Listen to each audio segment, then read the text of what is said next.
Praise be Jesus Christ and Mary Immaculate. Welcome to this 23rd Sunday in Ordinary Time. We are going to read from the Gospel of Matthew, chapter 18, verses 15 to 20.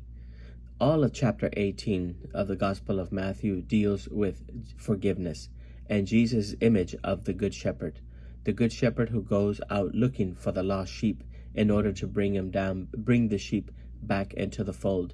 Jesus is not happy with one of his sheep missing, and neither should we be happy with one person missing from our life or from our community.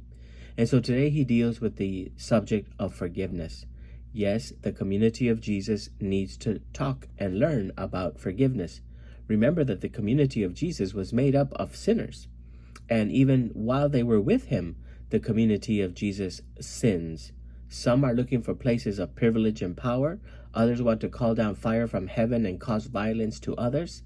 Even others deny him. Some betray him, and they all ran away.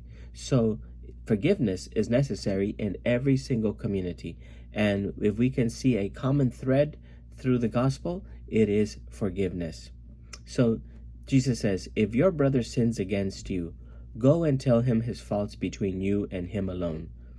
What's the first thing that caught my attention? That it is not the person who commits the sin who needs to reach out to the community in order to be let back in. It's not that that person has to somehow or another earn his way back into the community. It's the person who was offended. If your brother sins against you, go. It's the person offended who has to take the first step, who has to take the action, who has to take the initiative in order to go and find reconciliation with his brother, to bring back, not to reconcile.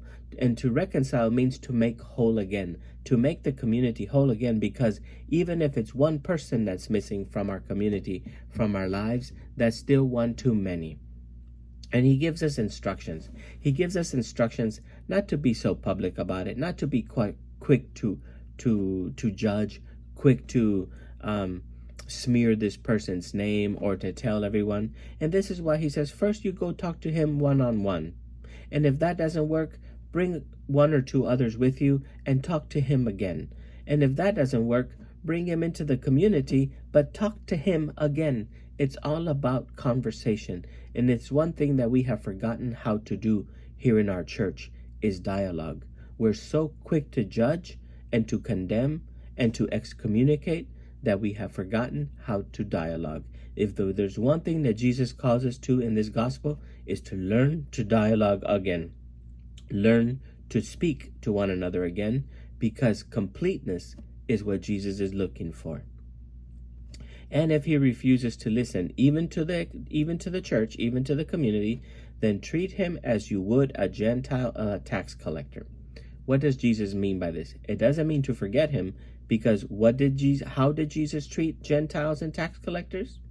He called them to follow him. Mathew, who wrote this, was a tax collector and a sinner.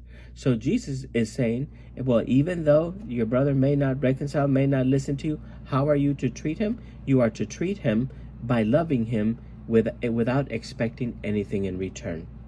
The community of Jesus is used to sharing a love that is given and received, that you give and you receive love. That's the ideal.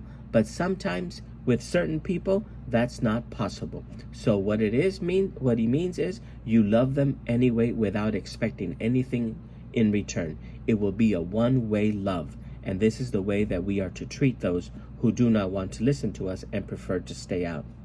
And Jesus also reminds us that we have the ability to produce Jesus in our lives. Where 2 or 3 are gathered in my name, there I am in their midst. Reminds us that it's not about numbers, it's not about the mega church, it's not about the big community. It's the matter about doing things in the name of Jesus, gathering in the name of Jesus, pronouncing his name, making him known among us, because his presence among us is what's going to reassure us of reconciliation, of completeness, of being able to dialogue with one another, to be civil with one another, to make his community whole again. God bless you.